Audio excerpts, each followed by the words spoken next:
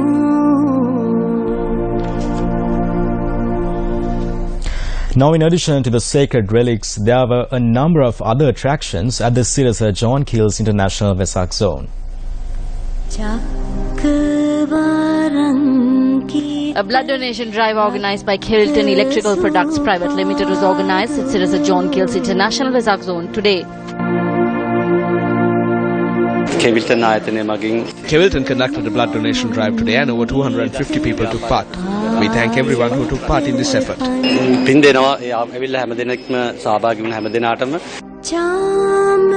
One of the most prominent attractions at the Sirasa John Keells International Vesak Zone is the Vesak Pandal depicting the story of Kundalakesi.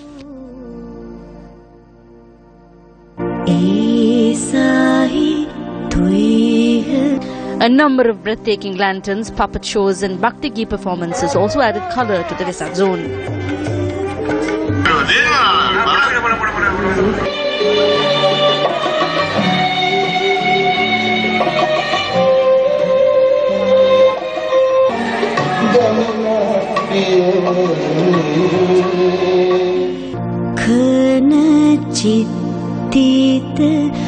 Dancers serving soft drinks, tea and rice continue to be open today as well.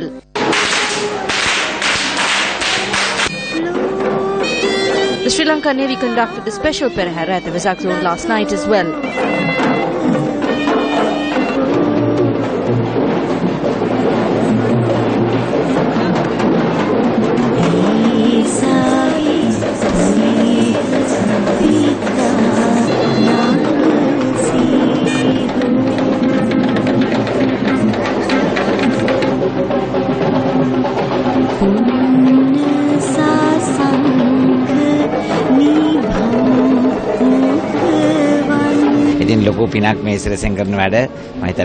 This is a very noble deed done by the Sirasa Media Network.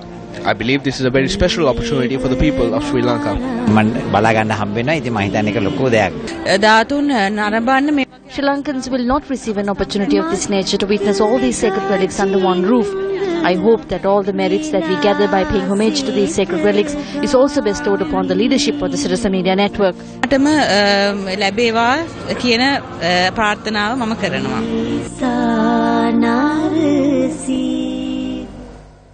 The Sri Lankan Navy discovered a haul of heroine weighing 9.3 kilograms in the seas off Kankasanthare. A suspicious package was discovered during a routine patrol conducted by the Northern Naval Command of the Sri Lankan Navy. After investigations conducted by the police, it was discovered that the parcel contained heroin. 9 separate parcels had been packed in a manner which was waterproof. Security forces believe that dropping off drugs at a specific location in the sea and allowing it to float away is a tactic used by drug racketeers. Thereby, the total haul of drugs uncovered by security forces over the past 48 hours stands at 210 kilograms and is worth over 2.1 billion rupees. Large drug hauls were recovered by security forces on a number of occasions throughout the year. 1st January 2017, Pakistani national arrested at the BIA along with 2 kilograms of heroin. 4th March 2017, Pakistani national arrested with heroin worth over 50 million rupees. 10th March 2017, individual arrested with 1.03 kilograms of heroin in the Kotahena area. 25th March 2017, Pakistani national who attempted to smuggle in a kilogram of heroin arrested at the BIA. 15th April 2017, 48-year-old Iranian national arrested at the BIA along with 2 kilograms of heroin worth over 20 million rupees. 25th April 2017, Pakistani national arrested at the BIA along with 708 grams of heroin worth over 7 million rupees. It has been confirmed that the Land Rover SUV that was taken into custody while transporting 198 kilograms of heroin in the Anavilundava area on the 10th of this month belongs to the son of the suspect who was arrested along with the drugs. The ownership of the vehicle has been transferred to the suspect's son on the 2nd of this month. IP Neomal Rangajiva, who was shot at while on his way to a drug raid in the Pilyandela area on the 9th of this month, continues to receive treatment at the ICU of the Colombo National Hospital. A constable who also suffered injuries in the shooting continues to receive treatment at the 72nd ward of the National Hospital, while the final rites of the constable who died in the incident is to be conducted in Marvila tomorrow. The Deputy Director of the Colombo South Teaching Hospital noted that the situation of the 11-year-old girl that suffered injuries in the shooting is yet to improve. Is the drug trade in the country linked to politics? Has Sri Lanka become a hub for drug trafficking? Former Director General of the Dangerous Drugs Control Board expressed these views.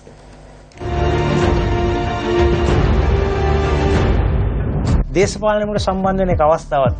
are instances where politics are involved. There are instances where low-level drug racketeers support politicians. They use the influence of politicians for drug trafficking. If you consider cocaine, most of it is being sent out of the country. Heroin is not sent to the Western countries from Sri Lanka. It is more likely that heroin from Sri Lanka ends up in countries like the Maldives. Heroin බොහෝ දුරට බටහිර රටවලට ලංකාව හරහා එන්නේ නැහැ. ගොඩක් ලාට මාලදිව වෙන වගේ රටවලට තමයි ලංකාව හරහා බොහෝ දුරට trafficking. Now you can catch the full interview during primetime news at 10 on Sirasa TV. In more local news, the Supreme Court today issued an order staying the Court of Appeal ruling on the eligibility of Geeta Kumarasinghe to hold a parliamentary post.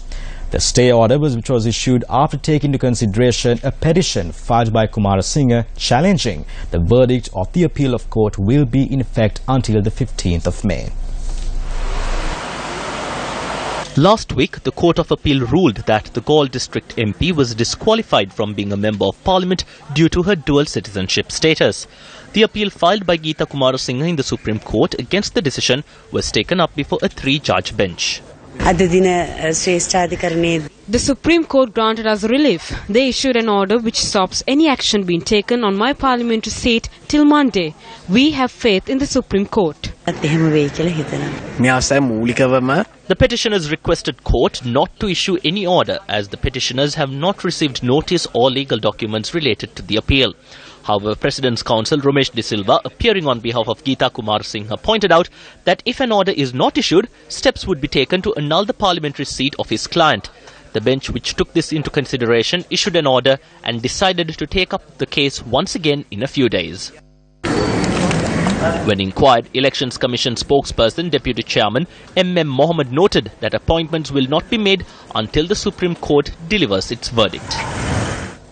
M. Herat Banda commenced work today as a newly appointed Minister of the North Central Provincial Council. Following religious observances, M. Herat Banda assumed duties as the new North Central Province Minister of Health, Indigenous Medicine, Social Welfare and Environment. The Sri Lanka Freedom Party members of the Provincial Council had been summoned recently to the residence of Councillor Chandrasena and discussions were held to initiate action against the current Chief Minister. Some members opposed this move. As soon as the meeting was over, I received a call stating that some individuals were dreaming of becoming Chief Minister. Chandrasena's dream will not become a reality.